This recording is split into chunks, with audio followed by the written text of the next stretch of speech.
Hello everyone, myself Miss Swati Halunde. Today I am going to discuss about basic human rights related to that civil society. Now let us see about civil society. Civil society is a part of our Indian society. In that introduction, most of the major political thinkers of modern times have reflected on the notion of civil society, even though there is no clarity on what constitutes the civil society. This proves the contestations, rivalry, strife, confusion on the conceptual framework of the idea and its place in political theory.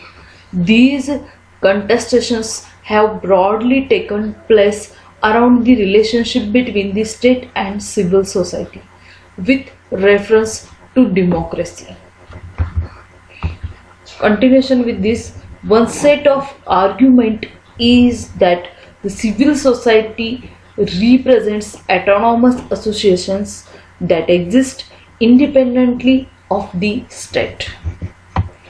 This sort of understanding looks civil society as a place which curtails in its state as an autonomous agency and has its existence of its own.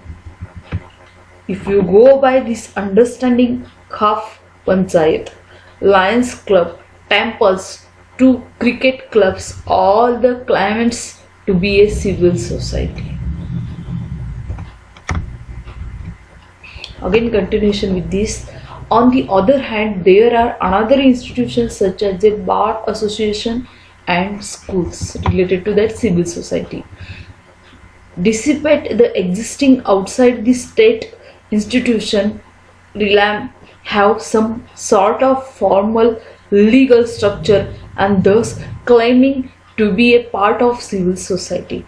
What separates this idea of civil society from the earlier one, which is a civil rule of law, which is the binding principle of it? The introduction about that civil society. Continuation with this, civil society is a state or a situations of a people living in a particular community or nation having shared interest, value and purposes, getting benefit to have a right of individuals, enjoying liberty and to have resource to develop personal potential.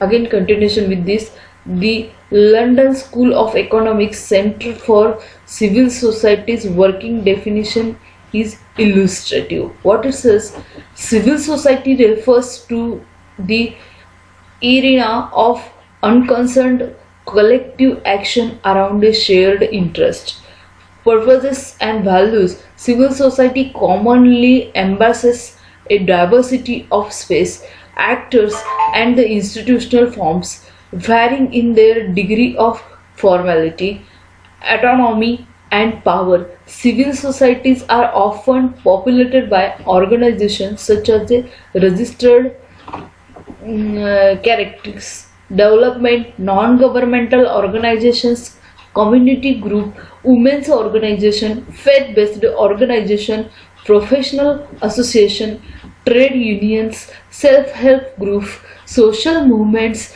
businesses associations, coalitions, and advocacy group. Again, remark at the sentence of this society. What they says is it is a defined in the February 12, 2006. 2006, what it says, the C, government alone do not make democracy work. Private initiatives is also essential, including a vital role for those institutions which are collectively described as a civil society. This is remark related to which is decided by the Compilation Society for the Human Safety and Rights in the Pearl and Peaceful Societies. His Highness the Aga Khan, February 12, 2006, University of Iowa, Portugal.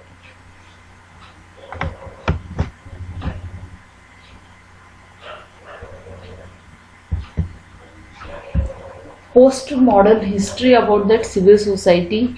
The element of civil society was developed during 1980s in Europe by the political options. Later in the 1990s, emergence of a non-government organization and a new social movement gave it birth on global scale.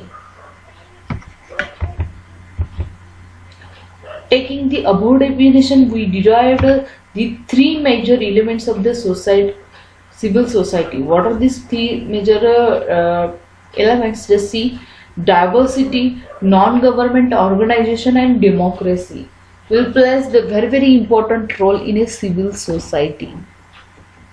This is diversity. This is a non-government organization, and again it is intercorrelated with democracy. Then what about that the diversity, multi-formality?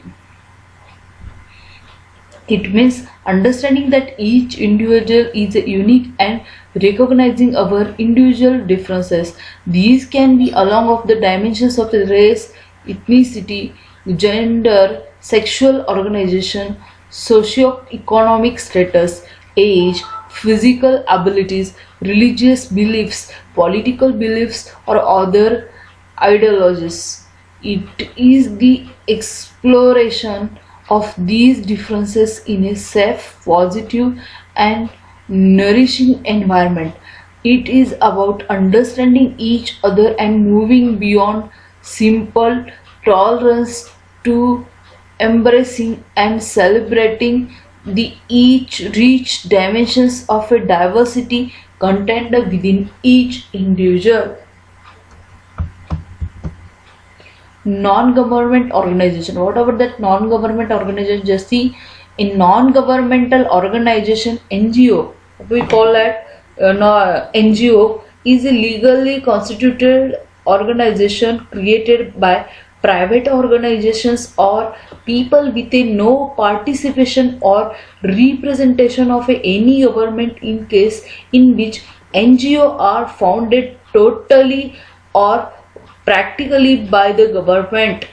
The NGO, that means non-governmental organization, maintain its non-governmental status in so far as it excludes government representatives from membership in the organization. Vote Democrat. It's a easier than getting a job. This is called as a democracy. Civil society action, economic crisis, demand for the basic services, human rights violations, natural and man-made distresses, political crisis, cultural intercultural imbalances. It is a correlated with a global civil society reacts. Then it is a correlated with a social forces engaged within the national and globalized system of governance triggered. It is interrelated with the national government's urgent to take action, and it is again correlated with the neovated social changes. All are the intercorrelation linking is related to resistance from state and parastatal agencies. This is all about that civil society. I hope you understood little bit related to that civil society by referring this lecture. Okay, thank you.